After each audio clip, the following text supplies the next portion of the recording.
Shalom, shalom, boa tarde. Hoje nós estamos no dia 7 de agosto do ano de 2022 e pelo calendário judaico é o dia 10 de Ave do ano 5782.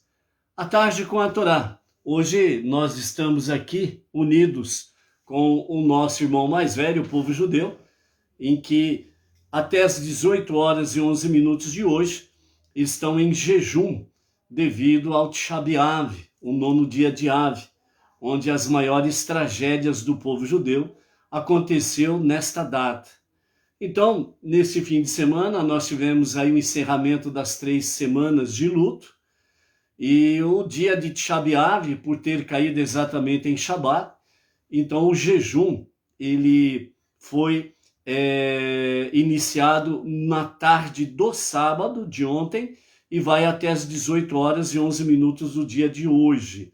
Então, juntos com o povo judeu, nós estamos aí, então, condoídos exatamente por essa data triste, mas, ao mesmo tempo, nós veremos aí, durante a reflexão deste dia de jejum do Tisha B'Av, que realmente do negativo precisamos aprender a tirar o positivo, bem como também nós precisamos aprender sempre de acordo com a vontade de Hashem, que da a parte ruim nós sempre temos algo bom a poder tirar e a poder aprender, né, na nossa vida prática do nosso dia a dia, as verdades bíblicas da Torá, as verdades de Hashem para o nosso dia a dia, ok? Então, por isso, né, hoje nós estaremos mais focados dentro de Errá, o livro de Lamentações de Jeremias, que é uma mitzvah para o dia de hoje, né, no jejum de Tisha B'Av, de nós falarmos sobre a questão de Errá, lamentações.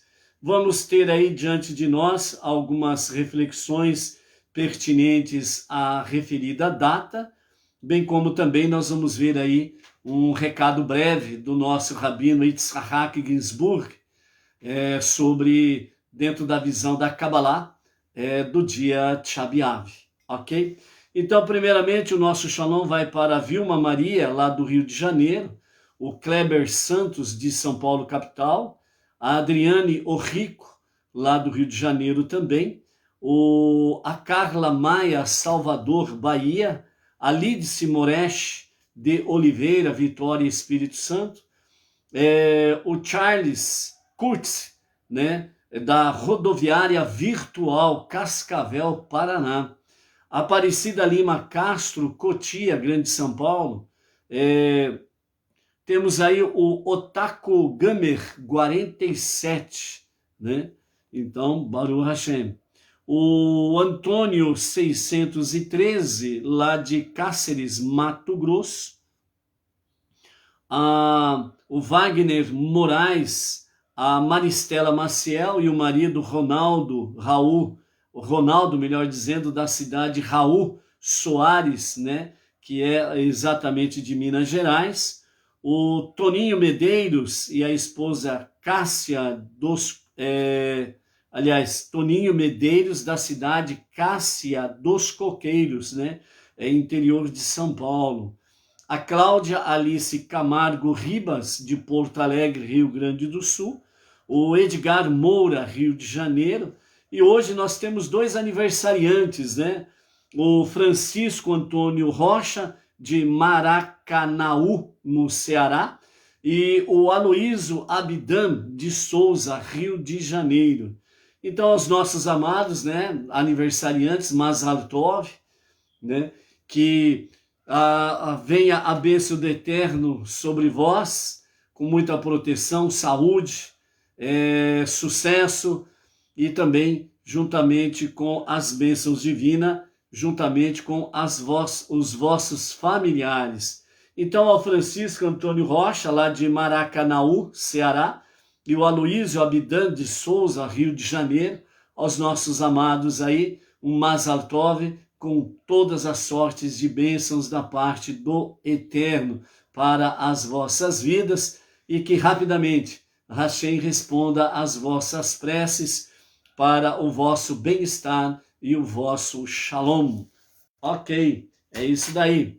Estamos aí com a Vânia Ivonete Maria da Silva, lá de Recife, Pernambuco, né? Aparecida Fátima de Bauru, aqui do grupo Benei Noah, Jardim Silvestre 2, né? Também está aí conectada. Baruch Hashem por isso. Então, amados, antes de nós irmos para Errar Lamentações, vamos ver aqui algumas coisas pertinentes à famosa data de Tisha B'Av, o 9º dia de Av, onde as maiores tragédias, né, se abateu sobre o nosso irmão mais velho, o povo judeu, ok? Então, primeiramente, nós temos aí exatamente aquilo que aconteceu lá em Números, capítulo 13, até o capítulo 15, verso 41, onde nós tivemos ali a nossa Parashá 37ª, Shelach, onde fala sobre o envio dos espias, dos 12 espias, para a terra prometida. No retorno dos 12 espias, 10 espias fizeram um péssimo relatório, e isso trouxe ao povo um choro sem medidas, um choro injustificado, né? Então, nesse momento em que os 10 espias trazem esse péssimo relatório, o povo se volta para suas tendas, há um grande lamento, e dentro das suas tendas, né, o povo então começa a dizer, murmurar, falando que Deus tinha tirado eles da terra do Egito para matá-los no deserto. Olha só o que um relatório negativo traz realmente, a influência negativa traz para a vida das pessoas. Então nós precisamos tomar muito cuidado com palavras negativas, palavras destrutivas. Isso é um grande mal, é que nem uma bomba atômica na vida das pessoas, ok? Então esse choro sem medidas fez as pessoas murmurarem, né? Então o relatório negativo, péssimo, muito pessimismo, influenciou negativamente o povo, né? Então por isso o povo chorou toda aquela noite, e era a noite de Tisha B'Av, né? Era o 9º dia de Av. Choraram sem nenhuma razão, e por isso estabelecerei, diz o Eterno, essa data como um dia de pranto para todas as suas futuras gerações, né? Então, devido a essa questão, haveria um tempo em que teriam motivos realmente para chorarem, né? Então, o dia 9 de Av foi onde ocorreram as 5 desgraças ou tragédias maiores sobre a vida do povo judeu na sua história. Primeiramente, houve o decreto que a geração que saiu do Egito não entraria na terra de Israel, né? Conforme lá em Números capítulo 14. Nenhum deles dessa geração perversa verá a terra que jurei a seus pais. O primeiro templo de Jerusalém foi destruído. A terceira tragédia, né? O segundo templo também de Jerusalém foi destruído. O quarto tragédia, né? A cidade de Betar foi conquistada, a última resistência em Jerusalém. E a quinta tragédia, Jerusalém foi arrasada, né? Conforme Jeremias, né? O livro do profeta, no capítulo 26, verso 18. Sião, né? Jerusalém, será arado como se fosse um campo, né? A tragédia foi tão enorme nesse momento em que o profeta diz, né, que sobre toda Jerusalém será passado como um trator faz para arar a terra, será tudo revolvido e ficará apenas pó. É o que aconteceu principalmente com a destruição do segundo templo, né? No ano 69 da nossa era comum, né? Pelas legiões romanas. A destruição de Betar, como também, né, a própria destruição de Jerusalém, foram momentos terríveis, né, em que o invasor, né, o Império Romano, com as suas legiões, eles praticaram todas as atrocidades que você possa imaginar contra o povo judeu. Crianças, mulheres, homens, jovens, velhos, não respeitaram absolutamente nada e ninguém. Destruíram o altar, o templo, incendiaram. Somente o muro ocidental sobrou, o que é conhecido nesta presente geração como o Muro das Lamentações. As atrocidades praticadas contra o judeu, o povo judeu, foi algo assustador, né? As pessoas eram simplesmente decepadas a espadas, fora as outras atrocidades, né? Como constam nos anais da história, né? O jorrar do sangue judeu pelas ruas, pelo templo de Jerusalém foi algo assustador, né?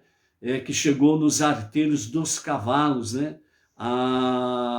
O rio de sangue que foi jorrado ali. Então as tragédias, elas foram terríveis, né? Com a destruição dentro do segundo templo, né? A cidade de Betar. Depois disso, teve várias tragédias que também se acometeram durante a história, né? As gerações seguintes, a partir do ano 69 da nossa Era Comum. Entre elas tem aí a expulsão dos judeus, que aconteceu através da Espanha, né? Onde o rei Fernando decretou que não ficaria um judeu na Espanha, né? Que continuasse com a sua prática de fé, né? Então, isso aconteceu também no dia Tchá B'Av, no 9º dia de Ave.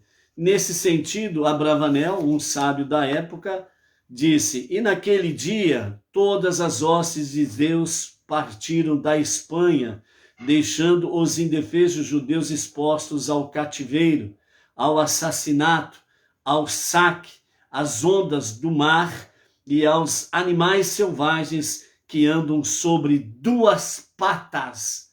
Nem precisa dizer que eram seres humanos, né? E também aos animais de 4 patas, né? Aos animais selvagens e por aí afora vai, né? Então, depois tivemos aí também a questão do Holocausto, as preliminares para o Holocausto, todas elas também tiveram seu princípio em Tchá B'Av, o 9º dia de Ave, né? Então, o choro injustificado que aconteceu com o relatório dos 10 espiões, o péssimo relatório, vejam como repercutiu as gerações posteriores, né?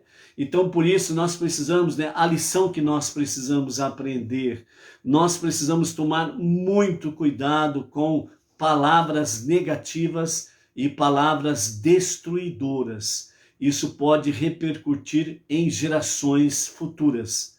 Então, por isso, seja o vosso falar de forma positiva, baseado natural, 5 primeiros livros da Bíblia, baseados na vontade divina e segundo as orientações dos nossos mestres que vêm através dos séculos, bem como dos nossos rabinos na atualidade, ok? Então isso precisa ser levado muito em conta nas nossas vidas aí, né?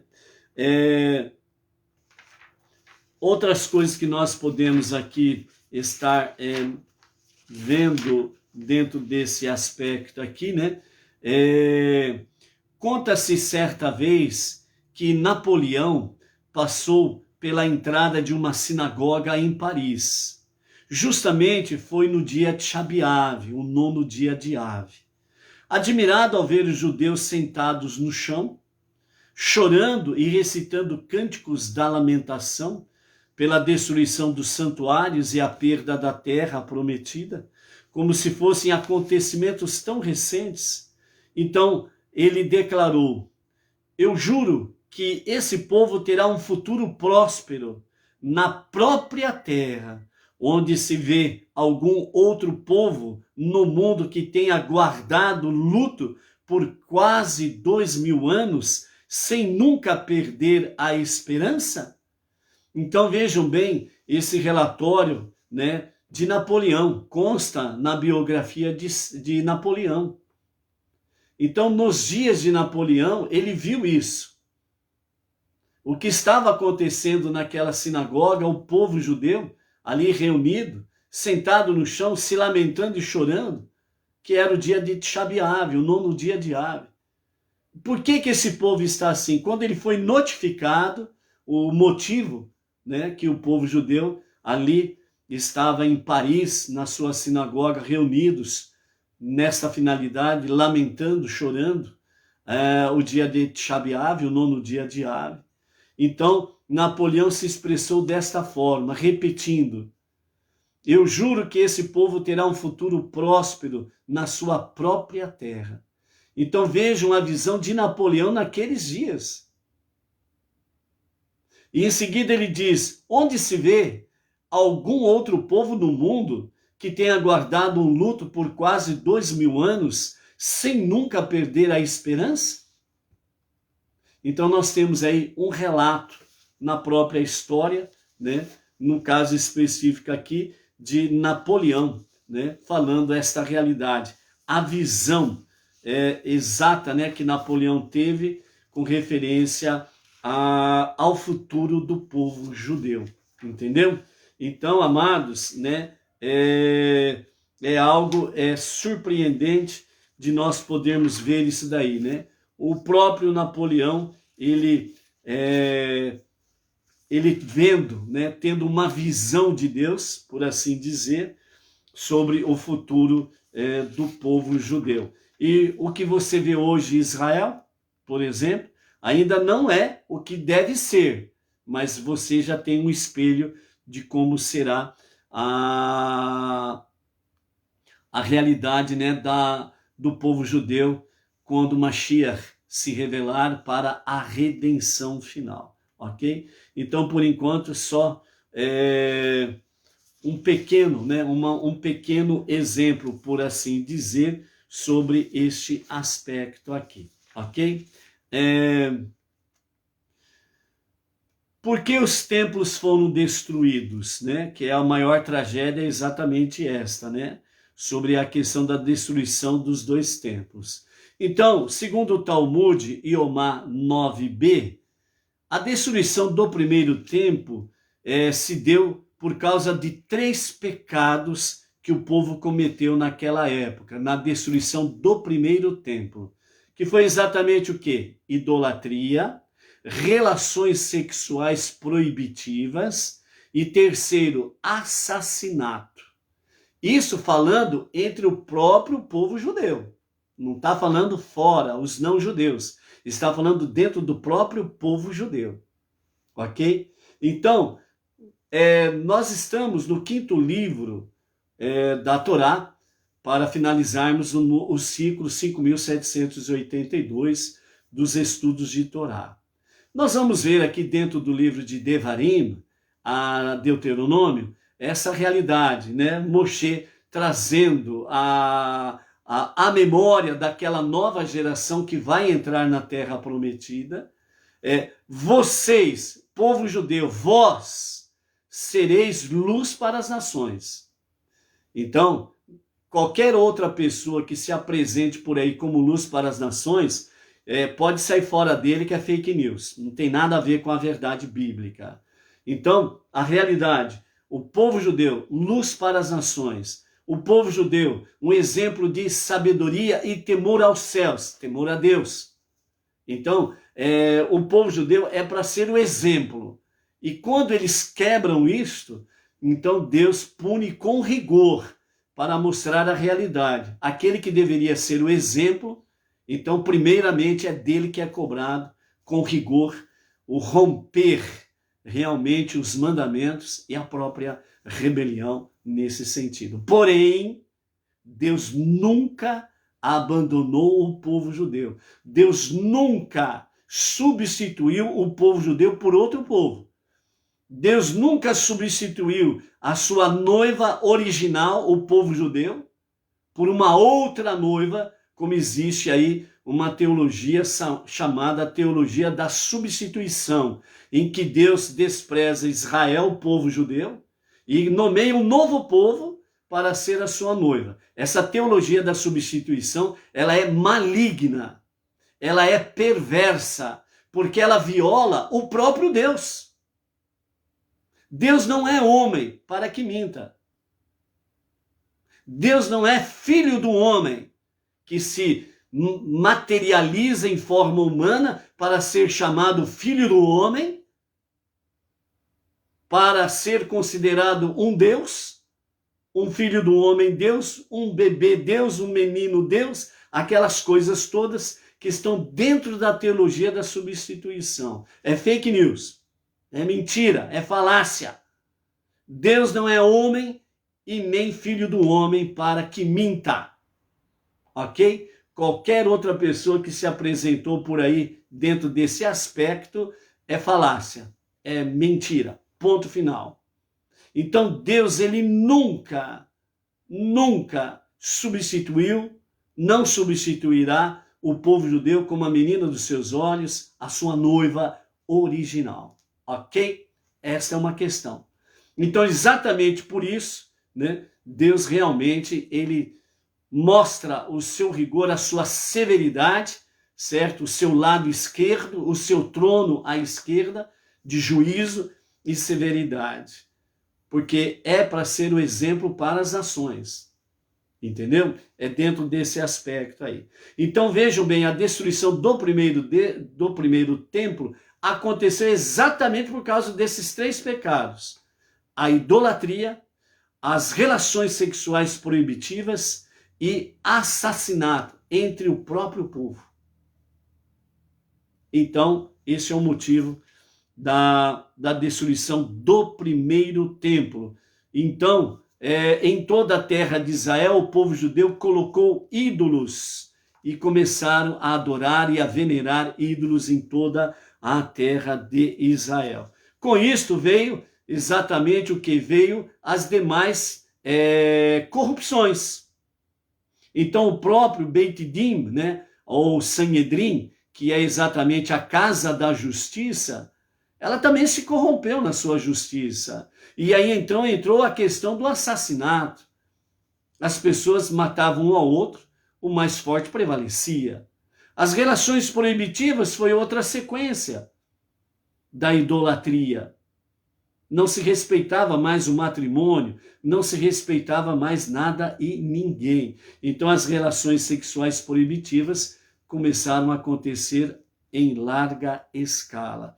Então, esse período também, nós temos aí, o povo começou a profanar o próprio Shabat, as crianças abandonaram os estudos da Torá, abandonou-se a recitação do Shema, 2 vezes ao dia, e as pessoas então, elas simplesmente perderam a vergonha, tornaram-se sem vergonhas, entendeu?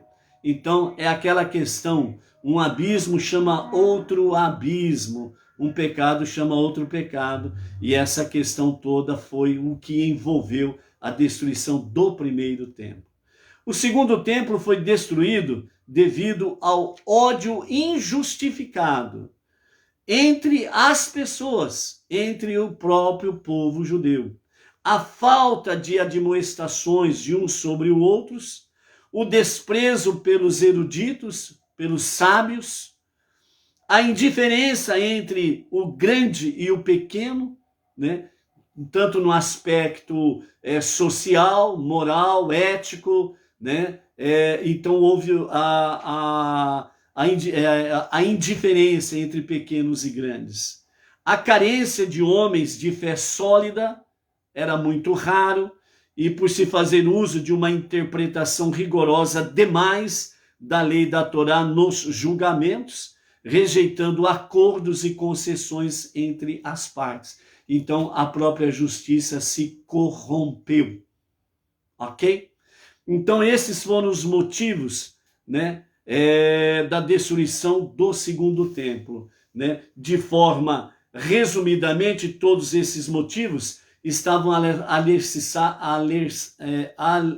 oh, caramba, deu branco aí. Estavam, né, baseados exatamente no ódio injustificado.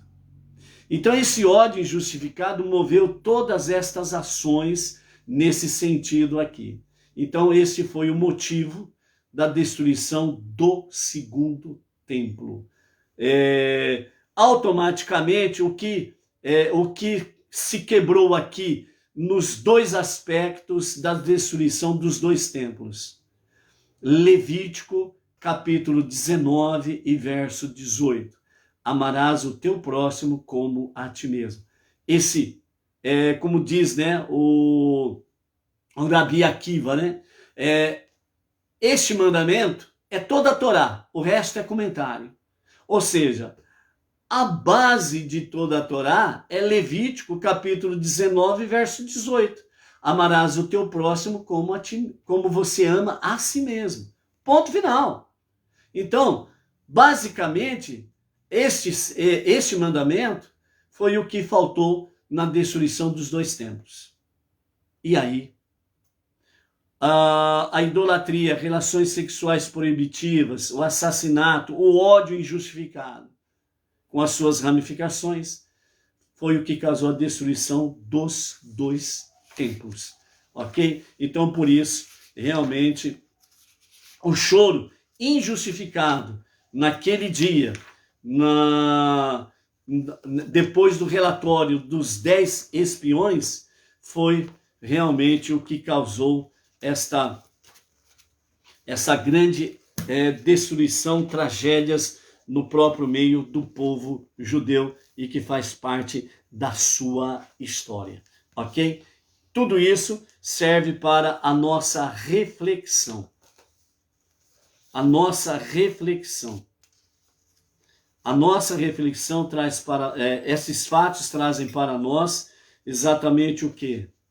O que nós não podemos fazer e o que nós precisamos fazer. Levítico, capítulo 19, verso 18. Ou seja, o que nós não podemos fazer, deixar de amar o próximo como amamos a nós mesmos. O que nós precisamos fazer, exatamente o que está escrito em Levítico, capítulo 19 e verso 18. Amarás o teu próximo como ama a si mesmo. Entendeu? É isso daí. Luciana Rodrigues, Marília, shalom, shalom. O Joari, lá de Belém, né? Estado do Pará, Baruch Hashem. A Malu, lá de São Sebastião, Distrito Federal, Brasília, né? Também temos aí a Osair Leal, de Feira de Santana, Bahia, Baruch Hashem, né? Então, estamos aí, juntos na nossa reflexão com referência a Tisha B'Av, o 9º dia de Av. Agora, nós vamos falar sobre a visão que, não do profeta Isaías no momento, a visão do profeta Isaías estaremos durante a semana falando mais intensamente nos próximos dias, ok? Mas aqui a visão do nosso Rabino Yitzhak Ginsburg, o que escreveu 2 livros sobre Kabbalah para os Benei Noach, né? Então nós temos aqui o nosso livro, né, Kabbalah para as Nações, né? Kabbalah e Meditação para as Nações, né? Resumidamente, a verdadeira Kabbalah é aquela que te leva mais perto de Deus e dos seus mandamentos. Aquela Kabbalah que todo mundo gosta, né? Prosperidade, muito dinheiro, fama e companhia limitada, é uma deturpação da verdadeira Kabbalah, ok? Então a verdadeira Kabbalah é aquela que te leva mais perto de Deus e dos seus mandamentos, né? Então o nosso Rabino Yitzhak Ginsburg, ele nos fala sobre essa questão de Tisha B'Av, falando para conosco com o tema da seguinte forma: união sob Deus. Ou seja, união debaixo da providência divina. Então, sobre o sagrado templo de Jerusalém, Deus prometeu. Vejam bem o que Deus nos fala através do profeta Isaías, capítulo 56, verso 7. Minha casa será chamada casa de oração para todas as nações. A minha casa será uma casa de oração para todas as nações. Vejam bem, vamos dizer assim, uma tradução um pouco deturpada, né? A minha casa será chamada casa de oração. Normalmente, o mundo religioso traz uma leve distorção desse versículo desta forma. A minha casa será chamada casa de oração. E aí o que o mundo religioso entre as nações faz? Cada um toma posse disso para o seu segmento religioso. Então, esta casa, referindo-se à sua denominação religiosa, será chamada casa de oração, como Deus diz através do profeta Isaías.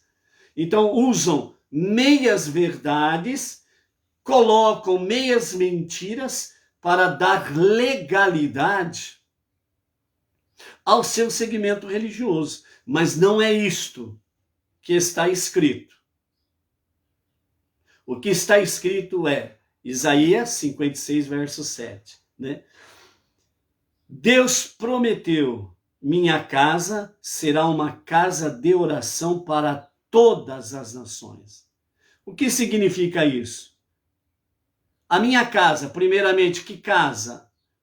Beit Hamikdash, a casa de oração, a casa de Deus, que Salomão construiu.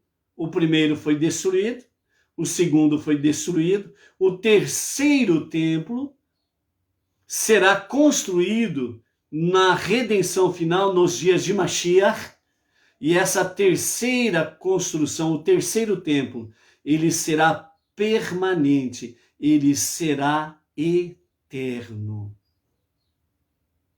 É aí que vai se cumprir, literalmente, 100%, essa palavra profética.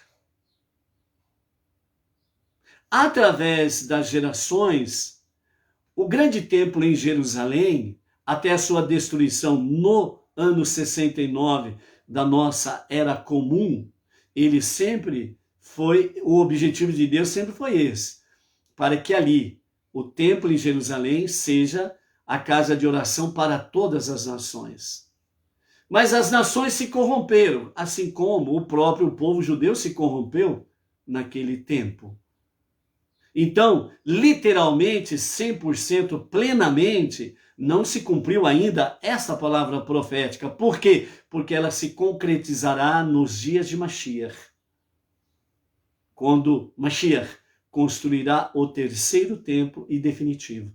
Então, todas as nações convergirão para o templo em Jerusalém. A única casa de oração para todas as nações se concretizará nos dias de Mashiach, com a construção do terceiro templo. Não haverá templos em lugar algum nos dias de Mashiach, só um templo, o de Jerusalém. O que haverá nas nações serão casas de estudos, onde será estudado a Torá, os 5 primeiros livros. Não haverá religiões, não haverá denominações, não haverá idolatria, não haverá nome de deuses. Só um será honrado, adorado e reverenciado como deve ser. E não é Mashiach, porque Mashiach não é Deus. Só há um Deus, só há um Salvador, como o próprio profeta Isaías, ele fala, entre outras passagens, basicamente o capítulo 43, versos 9 a 11, onde fora de Deus né? Deus falando através do profeta Jeremias, Isaías, né? Ele fala, fora de mim não há Deus e Salvador. Ponto final. Ok? Então, ó, placas de denominações vai cair tudo por terra. Religiões vão cair tudo por terra. Deuses extinguidos. Entendeu? E o Messias, Mashiach, naqueles dias, ele será um homem muito sábio, um grande líder no meio do povo judeu. Nascido naturalmente, como todo mundo nasce, né, através do seu pai e da sua mãe, que coabitaram, e ali houve a fecundação. E ele terá exatamente, nessa descendência, ele virá exatamente da tribo de Erudá, de David, e etc. e tal, cumprindo-se a profecia. Este único e verdadeiro Mashiach, ele cumprirá as profecias, que até agora os supostos e pretendentes a Messias não cumpriram até agora as profecias. Então, dentro desse aspecto aqui, né, do templo, então o nosso rabino Yitzhak Ginsburg, ele diz, Benei Noach devem rezar para Deus, para que o templo seja reconstruído rapidamente em nossos dias e encorajar o povo judeu a fazer o mesmo, né? Então, por isso, nós, unidos com o povo judeu, no monoteísmo, com fundamento judaico e orientação rabínica, nós estamos, né, pedindo a Deus, rogando a Deus, que Mashiach se revele rapidamente em nossos dias e que seja para agora mesmo. Amém, vem amém. Porque esta é a palavra de todo judeu, desde então, né, desde dos anos 69, mais intensamente, para que isso aconteça rapidamente, ok? Então, todo Benei Noach, todo não judeu, que abraça a fé monoteísta com fundamento judaico e orientação rabínica, então precisa estar emanado realmente desse desejo aí, ok? Então, a história do templo, o nosso rabino Yitzhak Ginsburg, né, dentro a Kabbalah e meditação para as nações, ele nos fala, né? O local do templo é chamado de Har Habait, ou seja, o monte do templo, conforme está em Gênesis capítulo 1, versos 26 e 27. É o lugar mais sagrado da terra, né? Por que isso? Porque vejam bem esse monte, a história desse monte. Então nós precisamos realmente distinguir por que o monte do templo em Jerusalém e não em Roma, em Meca, na Itália, nos Estados Unidos ou Companhia Limitada. Por que não? E por que sim em Jerusalém? Nós precisamos conhecer a história. Se você não conhece a história, você se torna realmente vazio em conhecimento. Então, qual é a história do monte, o monte do templo, o Har Habait? Então, vejam bem, repetindo, Gênesis capítulo 1, versos 26 e 27, lá está, Adão, o primeiro homem, ele foi criado da terra deste exato lugar. Então, o monte do templo, Adão, o primeiro homem, foi criado ali, daquela terra. Parou por aí? Não, tem mais coisa aí. Noé, quando construiu um altar ao sair da arca depois do dilúvio, ele construiu exatamente neste mesmo monte, nesse mesmo lugar. Não acabou. Foi para lá que Abraão levou o seu filho Yitzhak como uma oferenda para Deus, né? Como está registrado em Gênesis capítulo 1, que nós acabamos de falar de Adão, a Gênesis capítulo 22, versos 4 a 14, como está sobre a questão de Noé, certo? 2 Crônicas capítulo 3, verso 1 também fala sobre isso, ok? Noé, né? Foi no capítulo 8, verso 20, a questão do altar, ok? Abraão, capítulo 22 de Gênesis, certo?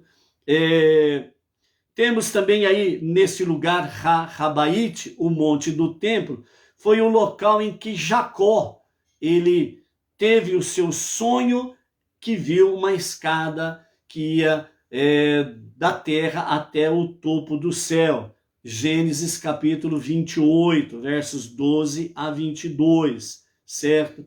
Também parou por aí? Também não parou por aí. Nós temos aí a santidade deste lugar único que foi revelado ao rei David, que levou para lá uma oferenda para Deus, e Deus respondeu enviando fogo dos céus, como consta em 1 Crônicas, capítulo 21, verso 26.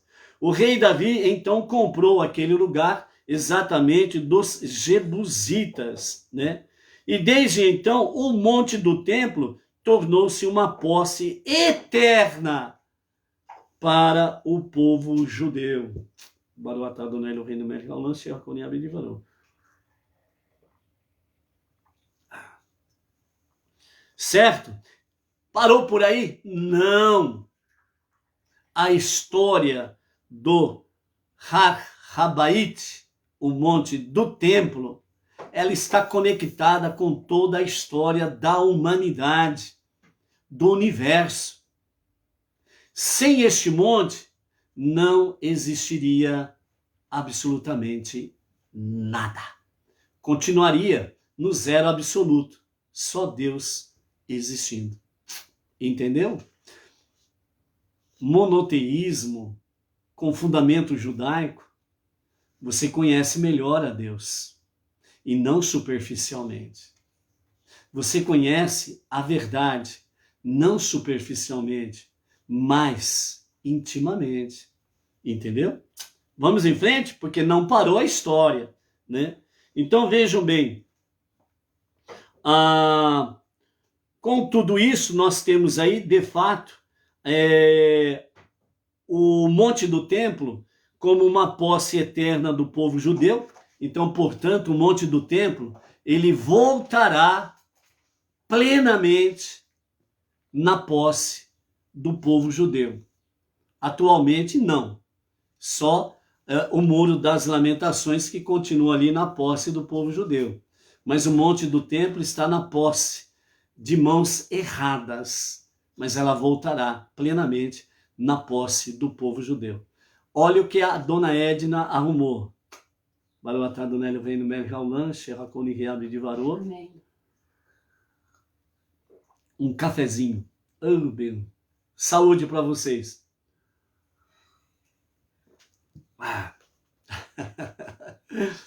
É a força que a dona Edna vive dando para nós aqui. Maria Isabel Gouveia, Lucélia, interior de São Paulo, Baruch Hashem, está por aí.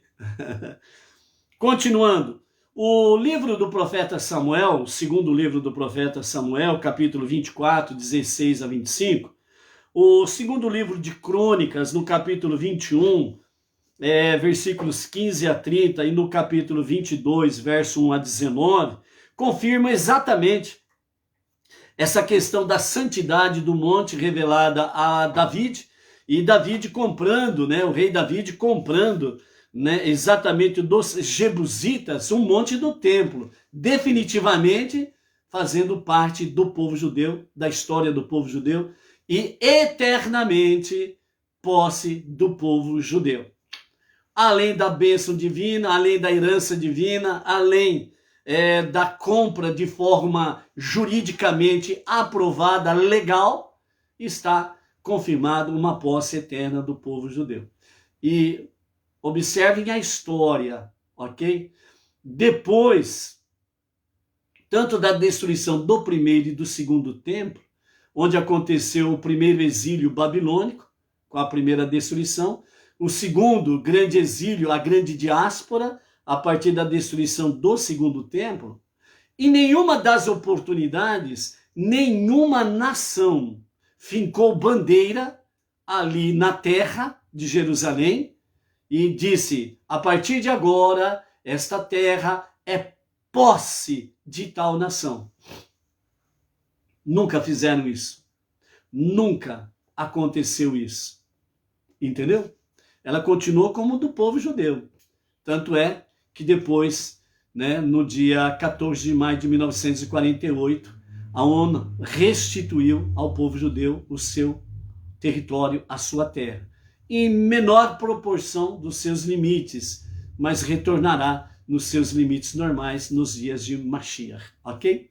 Inês Martins, Pirajuí, Baruch Hashem.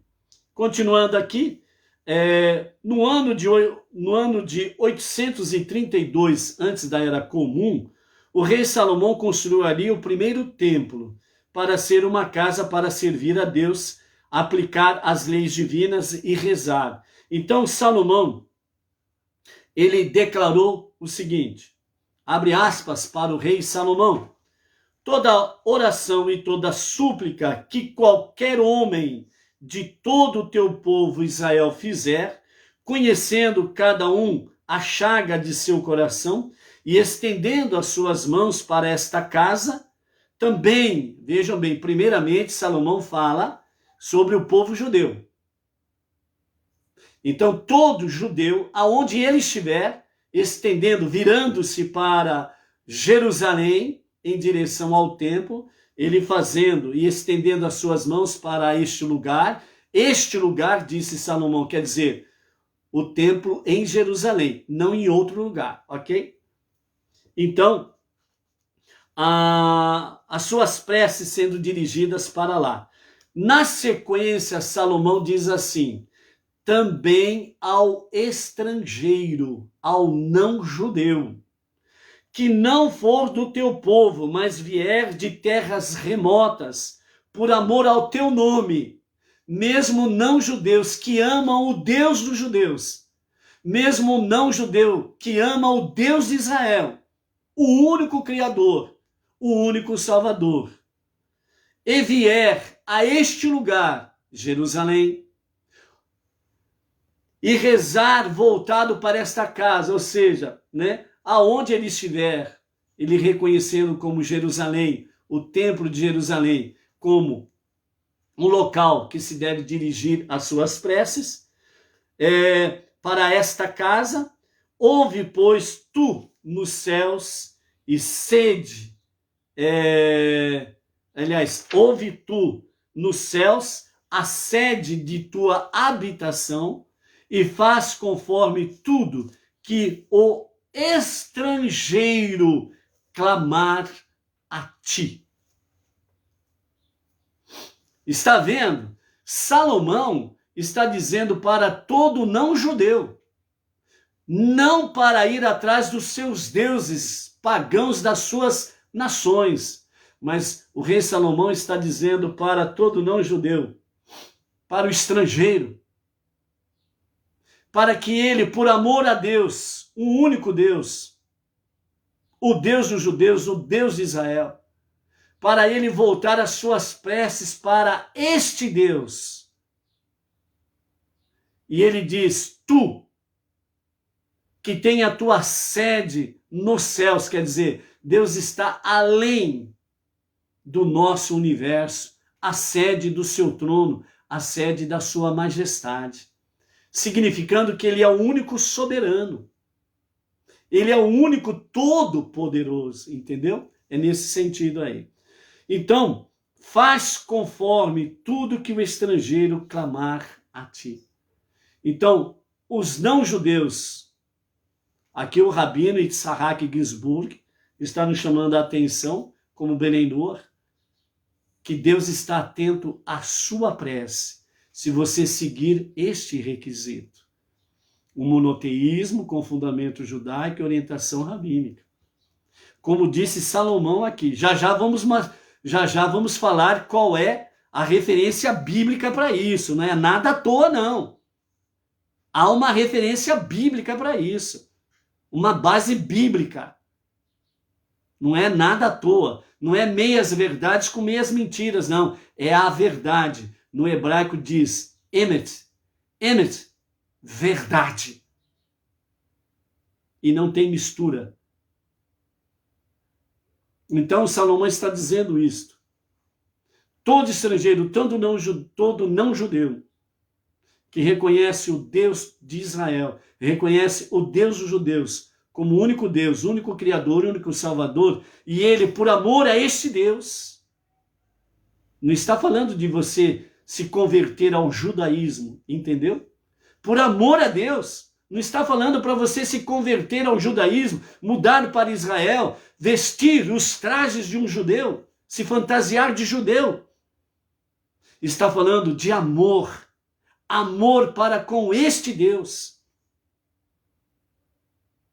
Ele ouvirá a tua oração, ele ouvirá a tua prece e trará resposta para você.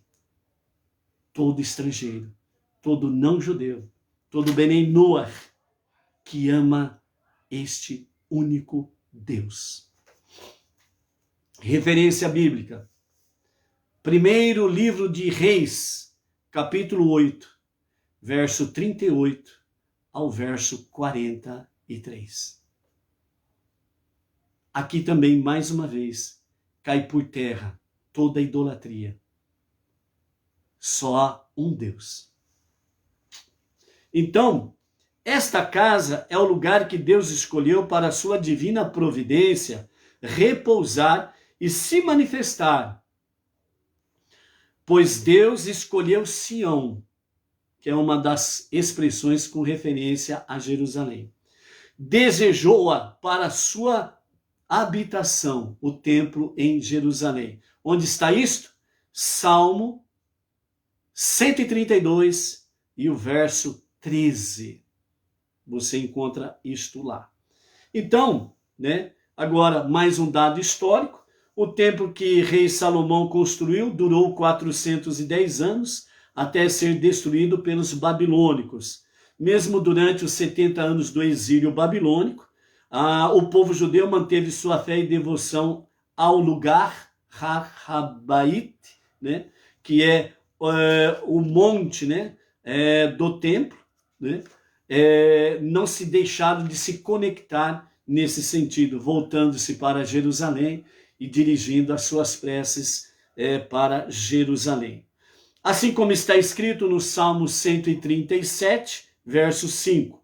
Se eu me esquecer de ti, ó Jerusalém, que minha mão direita esqueça o seu movimento.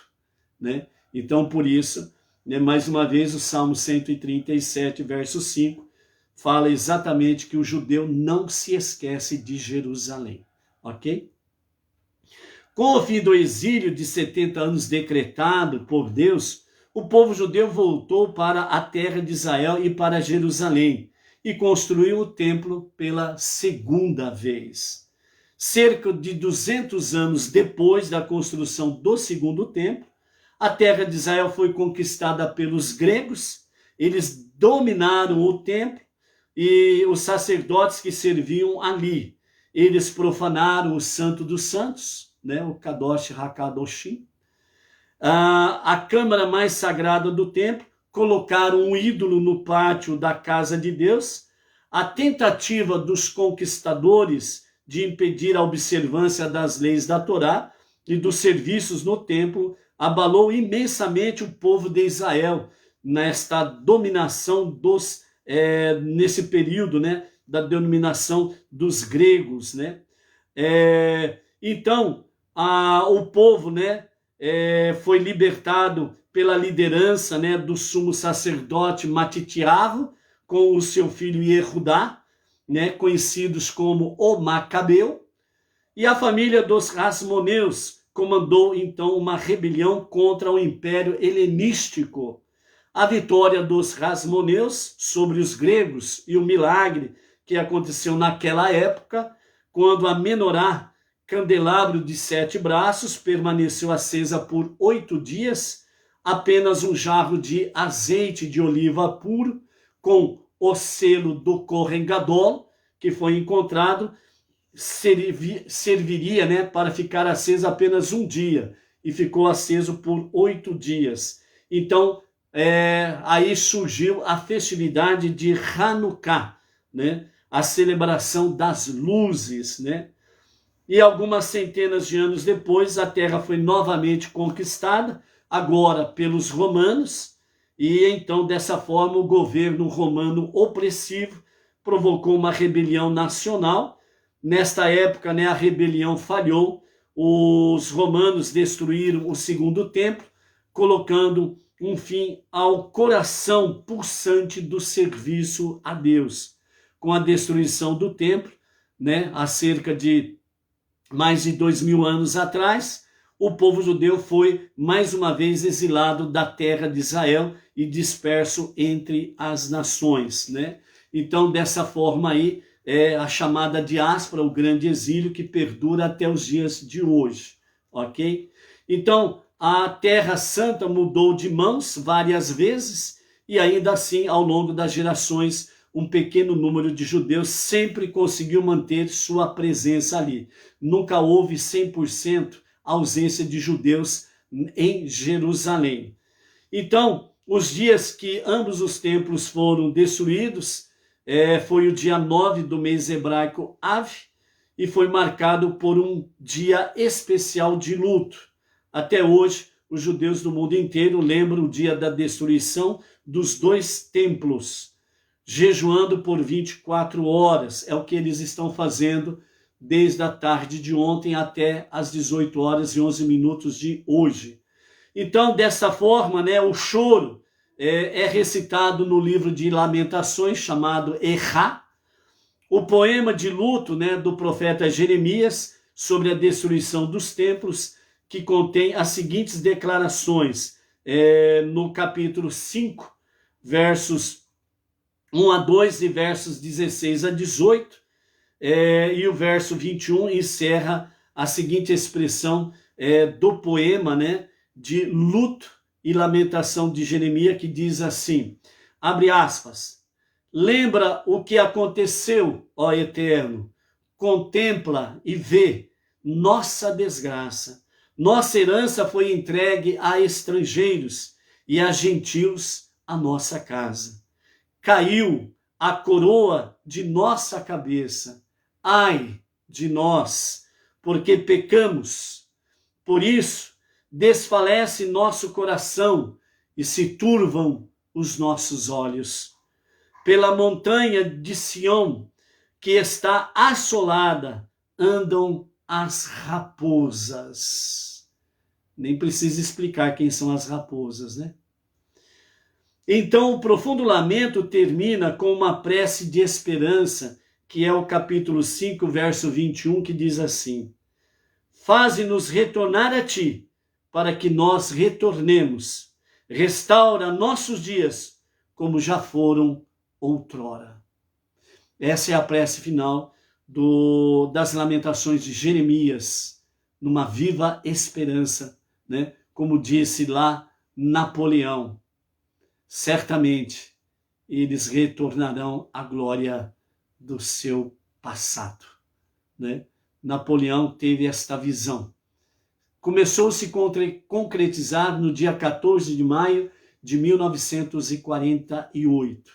Ainda não chegou ao seu clímax, que precisa chegar, porque isso acontecerá nos dias de Mashiach. Ok? Então, amados, né? O nosso livro de Errá, o livro de Lamentações, né? Já citamos algumas passagens aqui do capítulo 5, apenas com o intuito de abrirmos uma margem para a leitura que você possa fazer em casa, né? Até antes do pôr do sol, pode fazer completamente a leitura do livro de Errá, mas apenas como introdução, né? O capítulo 1 de Errá. Ai, ela senta solitária, a cidade que era grande em número de pessoas transformou-se em viúva, a maior entre as nações, a princesa entre as províncias, tornou-se uma tributária. Ela chora amargamente na noite e suas lágrimas estão sobre sua face. De todos os que a amam, ela não tem quem a console. Todos os seus amigos traíram-na, tornaram-se seus inimigos. E Yehudá foi para o exílio por causa do sofrimento e trabalho pesado. Ela habitava entre as nações, porém não encontrara descanso. Todos os seus perseguidores alcançaram-na em estreitos becos. Os caminhos de Sion estão enlutados por falta de peregrinos das festividades. Todos os seus portões estão desolados. Seus sacerdotes suspiram. Suas donzelas foram afligidas e ela mesma está amargurada. Seus adversários tornaram-se seus amos. Seus inimigos estão à vontade, pois Hashem afligiu-a por suas abundantes transgressões. Seus bebês foram levados ao cativeiro perante o inimigo. Esvaiu-se a filha de Sion todo o seu esplendor. Seus líderes eram como cervos que não encontraram pasto, porém andavam sem forças ante o perseguidor. E Jerusalém recordava-se dos dias de aflição e sofrimento, todos os tesouros que eram seus nos dias de outrora. Ao cair seu povo nas mãos dos inimigos, e ninguém para ajudá-la, seus inimigos viram-na e tripudiaram sobre sua derrocada. E Jerusalém pecou muitíssimo, por isso tornou-se nômade. Todos os que outrora respeitavam-na, agora a desprezavam, pois viram sua desgraça. Ela mesma suspira e volta as costas. Sua impureza está à sua volta. Negligenciou as consequências, afundou surpreendentemente, não há quem a console. Veja, Hashem, minha miséria, pois o inimigo agiu de maneira prodigiosa. O inimigo estendeu as mãos sobre todos os tesouros. De fato, viu nações invadirem seu santuário, sobre o qual você ordenou que eles não poderiam entrar em sua congregação. Todo o seu povo suspira à procura de pão. Negociaram com o inimigo em troca de comida para manter o alento de vida. Veja, Hashem, e olhe que glutona tornei-me. Que isso não aconteça a vocês, todos os que passam por este caminho. Olhem e vejam se há qualquer dor como minha dor que atingiu-me, com a qual Hashem afligiu-me no dia de sua ira. Do alto ele enviou um fogo em meus ossos e ele triturou-os. Estendeu uma rede para meus pés, atirando-me para trás. Fez-me desolada em constante miséria. O peso de minhas transgressões foi acumulado em suas mãos. Estavam tecidos juntos e pendiam sobre o meu pescoço. Ele exauriu minhas forças. O Eterno entregou-me às mãos daqueles a quem não posso resistir. O Eterno pisoteou todos os heróis do meu meio. Ele proclamou um momento determinado contra mim, para esmagar meus rapazes. Como no lagar, o Eterno trotou sobre as donzelas, filhas de Erudá. Sobre estas coisas eu choro, de meus olhos corre água, porque um conforto para reviver minha alma está longe de mim. Meus filhos tornaram-se desamparados, pois o inimigo prevaleceu. Sion estendeu as mãos, não há ninguém para confortá-la. Hashem ordenou contra Yaakov que seus inimigos cercam-no, e Jerusalém tornou-se como que impura entre eles. Hashem é quem é de fato o justo, pois desobedeci suas palavras. Ouçam todos os povos e vejam minha dor.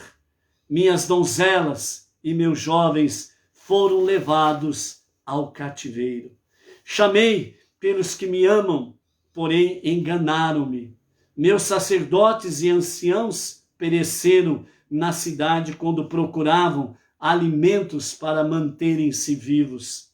Veja, Rachem, quão angustiada estou. Meu interior revolveu-se, meu coração revirou-se, pois rebelei-me amargamente contra ti. Fora a espada destruía, dentro de casa, além disso, a morte nos rondava. Ouviram? Como suspirei, não há quem me console. Todos os meus inimigos ouviram sobre meus apuros e rejubilaram-se, pois foi você que fez isso. Ó, traga o dia que você proclamou e que sejam eles como eu.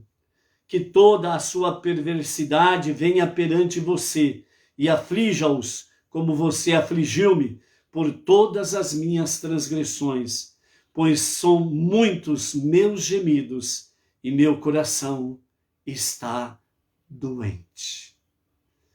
Esse é o capítulo 1 de Lamentações. Os demais capítulos fica por sua conta para continuar a reflexão.